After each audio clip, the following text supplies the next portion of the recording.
right direction. Today's guest is a very interesting young lady. She was a two-time Grammy-nominated singer. She's also a songwriter and an actress. And at the young age of 19, she got her first Grammy nomination, which is pretty incredible. She's been nominated for a bunch of Dove Awards. She won a New Artist of the Year. So you probably heard some of her music if you listen to Christian radio, like you should. And she has a new book out. I'm going to show you the book. It's called Finding Quiet. And this is interesting because our guest today, Jamie Grace, was diagnosed at a very young age of actually several things that we would categorize as mental illness. In her book, she obviously talks about that, so if that's relevant to you, this will be very good for you. But she also unpacks a lot of things that are just true for all of us. And so this is going to be good. Jamie, welcome to Life Today Live. Great to have you today. Hey, thank you so much for having me. Congratulations on the book. I know it just dropped last week. Yeah. And I will say I was watching a little sort of book release promo that you did, just I guess with your camera, with your phone or something. Oh, yeah. And while you're doing this promo for a book called Finding Quiet, you know where I'm going, right? Yep. I can hear this little one in the background just screaming, and I thought, okay, well, she's working real hard to find her quiet these days. And you played it off great. But let's jump right in. Boy, where do we even start? We can start with the book, or we can start with some of the history, some of the things you've had to deal with. Maybe we should start there, and that'll lead into the book. Tell us a little bit about your struggles as you've had success at such an early age. Yeah, definitely. I was diagnosed at 11 years old with Tourette syndrome, OCD, ADHD, and anxiety. And that came after about a 2-year battle of just really severe symptoms. Tourette syndrome is a tic disorder, and that was kind of the primary source of where my diagnosis came from, because I was doing all of these tics, all of these twitches, if you will, that I couldn't control. So my arms would be moving rapidly, my legs, a lot of blinking, like throwing my head down really fast, so like straining my neck, and just all these different movements that, I've always been a very quirky, goofy kid, and so at first I was just like, here I go again, being a dorky kid. But after a few weeks, I realized I couldn't control it. After a few months, it started to get painful and really interrupt my everyday life, as these tics were showing up every 10 to 15 seconds.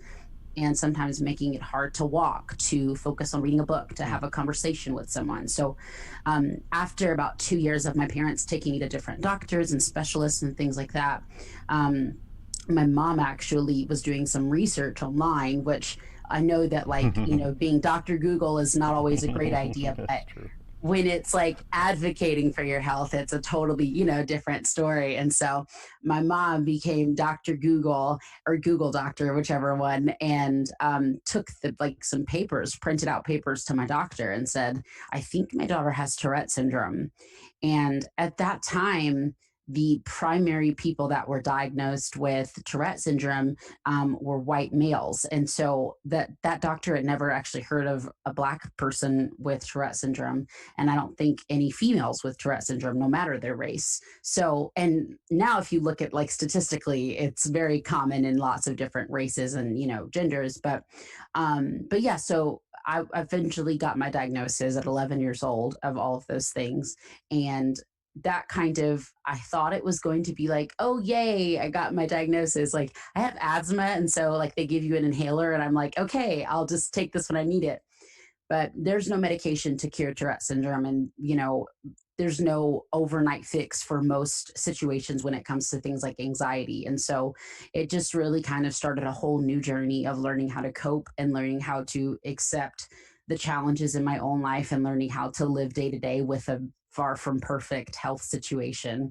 And that eventually would lead me to, a resilience and a hope and a drive that would fuel into creating music and videos and songs. But it definitely took some sitting in the pain, if you will, which I think a lot of people deal with, even if you don't have a medical diagnosis, of just sitting in that pain and that grief of being different and things not necessarily working out the way that we anticipate.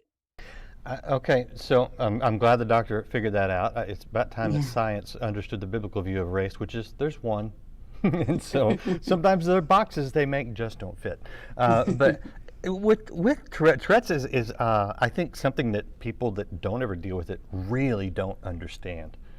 Um, eh, as you're going through this, how did you decide? You know what? I'm not going to be embarrassed. I'm going to make videos of myself. You know, I'm going to aspire and dream and write songs. And because there's not that many years, and they're very tumultuous teenage years Right. between your diagnosis and your first Grammy nomination. Right. I Right. mean, that takes a serious uh, positive attitude and sort of a can-do spirit to even strive for that. Where did that come from? Yeah. Well, one thing, total side note, but like with my ADHD, sometimes when stuff pops into my brain, I just got to get it out. And when you said can do spirit, it made me think of that Reba song that says you got to have a little want to. So I just want to tell you that. Um, very valid information for this conversation. But yeah, like, it really honestly took for me to understand that it's okay for me to be in pain and also experience joy. Like it's okay for that to happen at the same time. And I want it to be like I always want people to know that I firmly believe that God is a healer, that God can heal. I have seen like some of the most beautiful things happen. Like my parents are missionary pastors, and so the things that I've been privileged to see like God do in people's lives, like some people might not even believe. But also, I don't believe that I can just like order up exactly what I want God to do and then he's just going to do it. Like that's why he's God and I'm not. And so even though like I pray I'm praying for healing and all this stuff, it was like ultimately that was the story that God had for my life. This is the story that I had for my life. And it taught me resilience. It taught me compassion. It taught me trust. It taught me faith. And I started to realize that like I can have this disorder and still be who God made me to be. Hmm. And like I fell in love with Psalm 30 verse 5 that says weeping may last for a night but joy comes in the morning, and I started to realize I might be weeping sometimes but my joy will still get here, and it'll get here because it's God's joy that's never left anyway. I just have to choose to accept it. And so yeah, it I remember when I was about 14 years old and I was just overwhelmed with the concept of God's joy. And I wanted to just share that with other people. And I got a video camera for Christmas and I started posting videos on YouTube. And then I got in trouble because I wasn't supposed to be doing that. And then my mom put me on restriction from the internet for like a few months, and then I got it back and she was like, as long as I had the password, you can do it. I was like, yes. So then I did again. And I just started posting, these videos to hopefully bring joy to people. And it wasn't like overnight it became my job. At first it was like 7 people were watching, Right. and I was like, oh my gosh, like there's only 4 people in my house, like I must be famous, like I have 3 fans. But as the years went on, like more people started watching it, and then it caught the attention of the network TBN, and then the Christian Tour Women of Faith, and then it just led into like this full-time opportunity to travel and sing and speak, and to share my story through music and through speaking, that's just been it's just been an absolute privilege. And so even today, like I'm almost 29. I still have Tourette syndrome. I still have anxiety. It's not nearly as bad as it was when I was a kid, because most neurological conditions, once you get through puberty, it kind of can subside. But I still have those things, and I still have to manage them daily with therapy and accountability with my family and things like that. But I still also experience joy. Even in the pain, there's joy. Even in the grief, God is still good. And so I just try to focus on what he is doing and not take too many days to think about what's not going my way. Yeah, one of our live viewers right now, Judy, who is frequently watching. Thank you, Judy. Good to see you today. She wants to know if the music helped with all that's going on physically with you. Oh, definitely. I mean, music is such it's so cathartic and therapeutic. And I remember, when I was 14, my mom and dad, or my mom's dad brought over a drum set to the house and a guitar for my sister. And we are, as you mentioned earlier, like my home is really loud, and I come from a really loud home, and there's always music, there's always laughter. There's always somebody talking loud about something, which I love so much. And I just remember the first time I played the drums, it was just this physically wonderful thing of just, my tics kind of subsiding and just having this place to, let that tension release as far as physicality goes. And then mentally, just finding something to focus on can be so great. And that's Hmm. why, you hear a lot of times, like, famous poets or well-known authors, or whatever, like people that are really focused on beautiful things, then you'll hear them talk about like their struggles with like anxiety or things like that, Yeah. because when you choose to focus on something, it can really help to channel that anxious energy, if you will, into something positive. Yeah, it's interesting that a lot of times what we label a mental disorder or illness, and I'm not saying it's not, but that's also it's like the brain functions differently, which enables an artistic view that is not common either. Hmm. And I can't explain that. I won't even try. I Yeah. won't. I'll just, No, same. I'm right. always like, I don't know what it is, but it's something, but I don't know, but cool, thanks God. And I think it's amazing. It's critical and amazing and wonderful that you recognize that that difference doesn't have. It's not a curse. It Yeah. can be a blessing, Yeah, and you've made it. yeah, You know. most definitely. All right, so I'm going to show people the book again. This is Finding Quiet by Jamie Grace, uh, author as well as musician and speaker, just a little bit of everything. Tell us a little bit about some of the content in the book, because now that people understand a little bit of your backstory, I think they'll find a little more significance in even just the title. But Yeah, what are you definitely. getting into that all of us can relate to? Yeah, definitely. Well, thank you so much. When I started writing this book, I originally started it off as a journal. I was in my mid slash late 20s and well, I'm still in my late 20s, but I was just trying to figure out life like a lot of people are in their 20s. And I was realizing like something, that even though I have this anxiety diagnosis, I'm like, I also have like anxiousness every day. It says in the word of God, don't be anxious for anything. And, that's not talking about an anxiety diagnosis. That's just talking about the fact that every day we worry, or we get so excited that we might start stressing out about something, or we're a few minutes late to an appointment, or we're on our way to a job interview, a first date, like whatever it might be. Just as humans, we have that natural feeling of worry or frustration.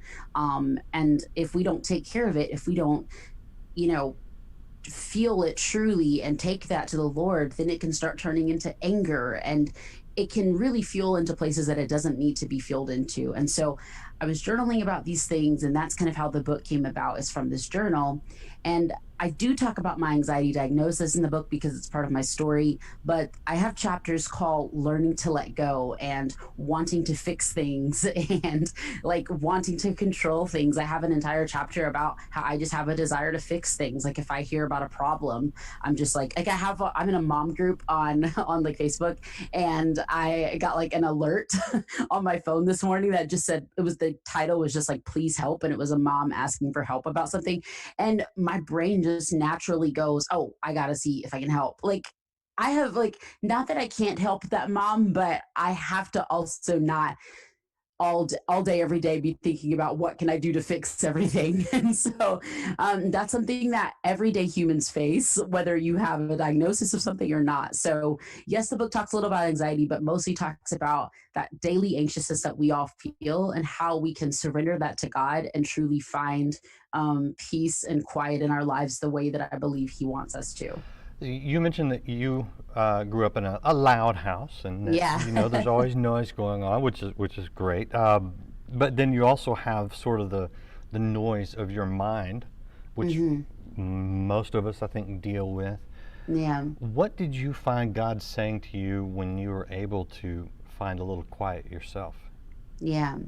You know, I would say that I love my relationship with God because like it really this is gonna sound so cheesy and such like a pastor's kid thing to say, but my relationship with him really is like that best friend situation that I think especially women really crave for, or really crave rather. And so there are times where I feel God being like just super comforting and like I'm there for you and stuff. But there are also times where I just like know that God is like, listen, little girl, like you need to get it together. And so a lot of it was tough love, you know.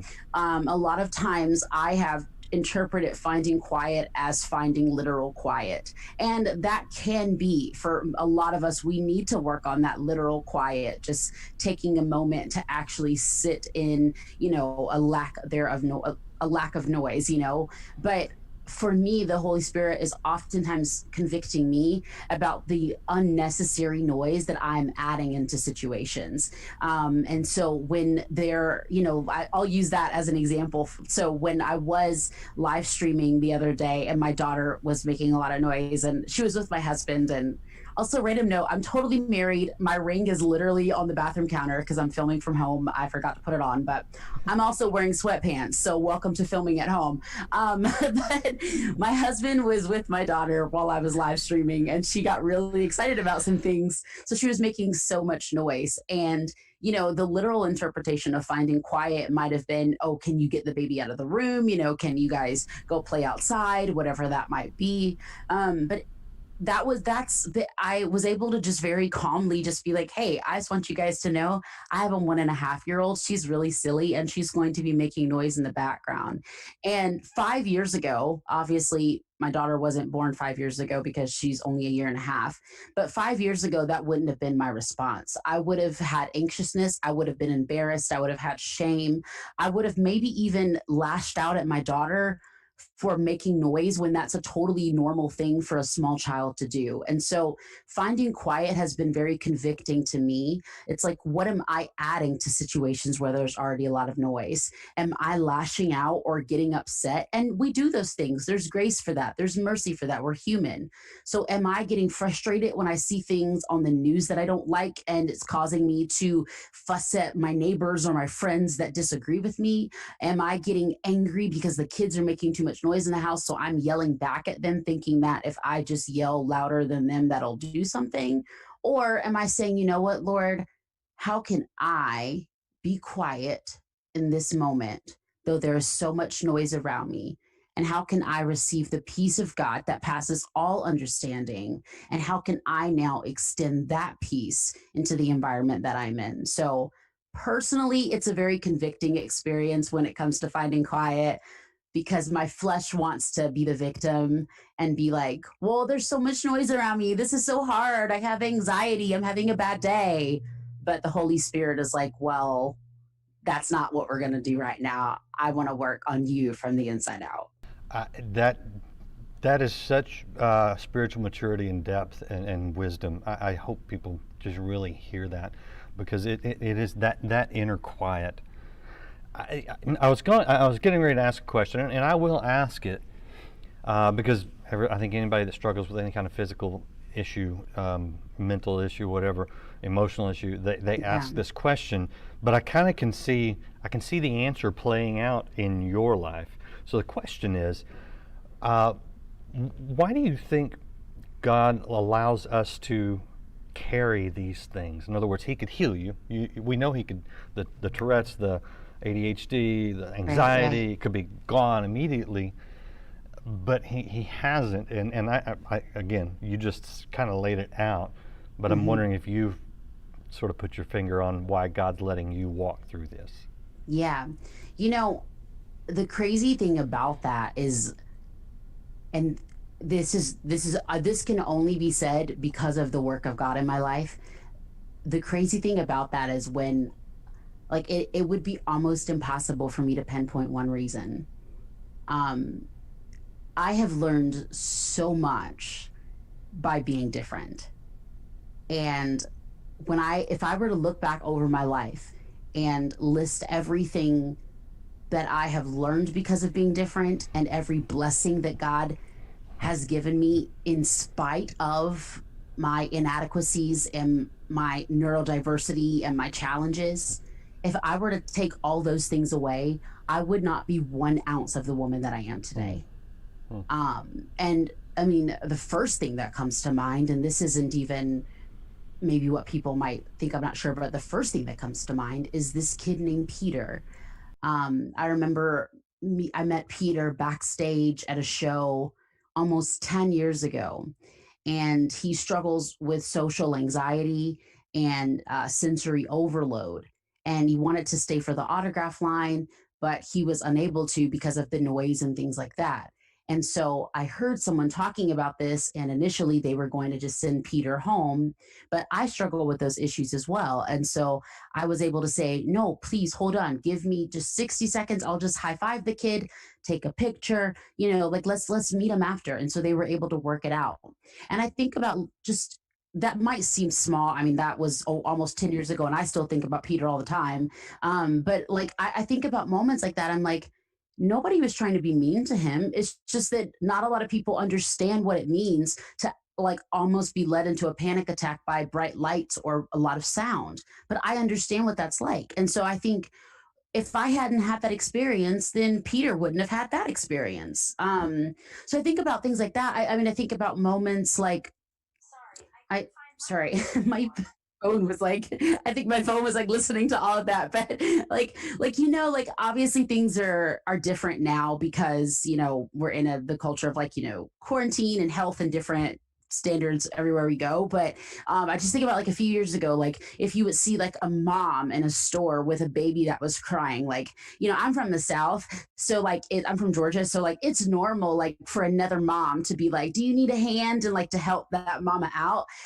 And like why does that mom reach out and ask for help? Because she has a 5-year-old and she understands that a few years ago she was in that position. So like I'm not gonna lie, like there are definitely times even in my present day where I am crying, and I would dare say miserable and very overwhelmed at the fact that I'm different, and at the fact that I am sick, if you will.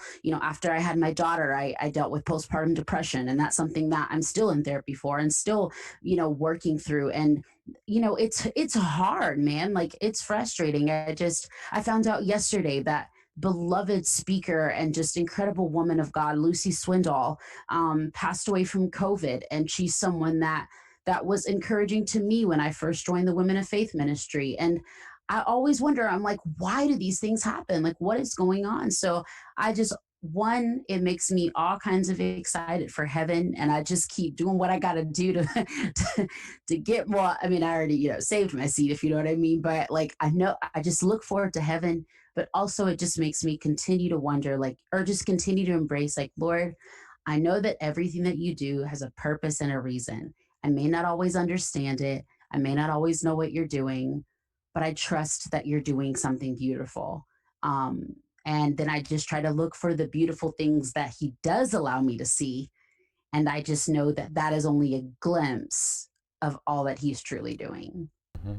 Yeah, and I knew that Lucy was sick. I didn't realize she had passed yesterday. So our prayers go out Mm, definitely to her loved ones, and she was definitely a friend of the ministry, and obviously real close to Sheila Walsh, my yeah. co-host on the broadcast show. So, so from you didn't mention the one thing that I can very clearly see, and that is through your struggles, through your trials, you Hmm. have an endurance and you have a depth of faith that exudes. So Hmm. just Thank you. put that in your back pocket and remember it, because it's very evident from the Mm, outside. I know maybe it's not as always as clear to us what God's doing in our lives, right, yeah. but No, I, I I, I appreciate can that. just it's just really clear. Let's talk. I'll show people the book one more time in Thank case you. they're jumping in late. This is Jamie Grace's book, Finding Quiet, and Jamie is not just a writer; she's also a speaker and a musician. Here's her website, jamiegrace.com, so you can That's check it me. out. And that's you. And one of the things, well, obviously, so I like this. The top thing is tour dates. Not LOL. not so great this year. Sorry. Also a comedian. But latest releases. So I know that for a lot of musicians, COVID has not prevented you from writing music and even, doing some scaled down sets and even some of them hitting the studios. Yeah. What's going on with you musically? Yeah, for sure. It's crazy because you never know. Like we were just saying, you never know how God's working things out. And when I was 24, I decided to become an independent artist, and that made a lot of changes in my life. And one of the main ones was not being able to afford a producer full time. So I was really insecure about that, and I was like almost embarrassed, to be honest. But the Lord put it on my heart to just get better at producing. So like right behind this big pink, Jesus Family Taco sign behind me is my little vocal booth. So I actually record all my music at home. And my next project that's coming out is on November 6th, and it's called Normal. And it's just, I'm really goofy, and so I thought it would be really funny if I called it Normal, because I'm just not. And so it's honestly like the EP has 5 songs on it and 2 poems, and it's a letter to my mind. And I like to say that if I wrote a letter to my mind years ago, it wouldn't have been very kind. And so I wanted to write a letter to my mind that was kind, and that was just reminding myself that it's okay to be different. But this year, I released a song called Wonderful, a song called Dream Big. I started releasing music every month because I was like, why not? I'm married with a kid and a job. I have nothing to do. And so, so let me just release music all the time. And it's been really fun. It's just been a cool, like, I like to do little creative exercises to keep myself busy. And so I've just been releasing a lot of music this year. I also noticed that you have a podcast, and obviously you've got a great setup there with the mic and everything. The look and the sound is good, fabulous quality. So what are you doing with your podcast? Yeah. It's funny because the podcast started out as just me talking about singlehood, because I was single before I was married, which I guess everybody is. But I was single for a long time. So the podcast is honestly, it's every Saturday. We just talk about life and relationships and mental health and wellness. I like to just call it a safe place. You kind of never really know what you're gonna get. It's just a goofy little Saturday. Like one Saturday we might be like, hey guys, we need to talk about this really serious mental health situation. And then the next Saturday it's like, hey, we need to talk about Dolly Parton. Like it's just a safe place to bring joy and like peace to people. All right, so far you've mentioned Reba and Dolly Parton. What is going on here? I know. I think about them daily. Yeah. I don't. I obviously, with everything that I've said, I believe God has a purpose and a plan. If I don't think he makes any mistakes, but also I do think I might be like 50 years old. Like I'm not totally positive that I'm actually 28, but I love the Reeves. I love me some Dolly, some Mahalia, just the classics. Nice. All right. Well, we sure appreciate your time. Appreciate just your countenance. I think that's the word. Yeah. Really, seriously, Thank it's you. beautiful. It's wonderful. I love it. I'm going to give you the last word here. What do people, whoever's watching right now, probably someone who is just grasping for a little bit of hope in their tumultuous world, what's just the one thing that you really want to get through to them that has helped you, that will help them? Yeah. I mean, naturally, I've mentioned being a pastor's kid 1,000 times because it just always happens to come up, or I just make it come up. But so naturally, of course, I want people to know that like they're going to be okay, and that God is not forgotten about you. Yeah. But I think one thing that oftentimes we, as a Christian culture, we don't talk about as much. And I just want to remind people that it's okay to hurt. It's okay to feel pain. It's okay to be angry. Of course, what we do with those things is different. Right. But we can choose to feel all of the things we need to feel. We don't have to run away from those things. If you're having a hard time because you're feeling heartbroken or overwhelmed when you're trying to fall asleep at night, You don't have to turn on a TV show to distract yourself. You can feel that pain. You can say, Dear God, and just say out loud everything you're feeling, or get a pen and paper and journal it, write it down, sing it out loud. Even if you're not a good singer, find some way to feel what you need to feel and say how you feel. Get it out there, express how you feel. And then you take all of that and you take it to the feet of Jesus. And I know a lot of times Christians say stuff like that, and it's like, okay, like, where are the feet? Like, do I have to go like to that big statue in Texas? Like, what does that mean? And it's through prayer, and it's through reading the Bible. Yeah. And if you need a place to start, like Job, he's my favorite. Read a chapter of Job a day. I promise you, you will realize that it's okay to hurt. It's okay to feel pain. And you can take all of that to a God who loves you and who will not forsake you. And I promise that he has purpose for you even through this. So good. Jamie Grace, thank you so much. Thank you for your witness. Thank you for me. sharing. Appreciate all you guys watching. Check out her new book, Finding Quiet. It's available right now wherever you want to buy books. They'll bring it right to your doorstep, most places. Check out her podcast. And if you're into music, I mean, you know it's good music. I mean, Grammys and Dove Awards, they're not joking around. This girl, she can sing, she can write. So check it all out. And we'll see you again here tomorrow on Life Today Live. Make no mistake about this. When you come to God, you must change your ways. And make no mistake about it, friends. You may be wicked when you come to God. You may be unworthy of the healing because of your sins. But when you come to him, you must believe him and repent of your sins and become one of his children.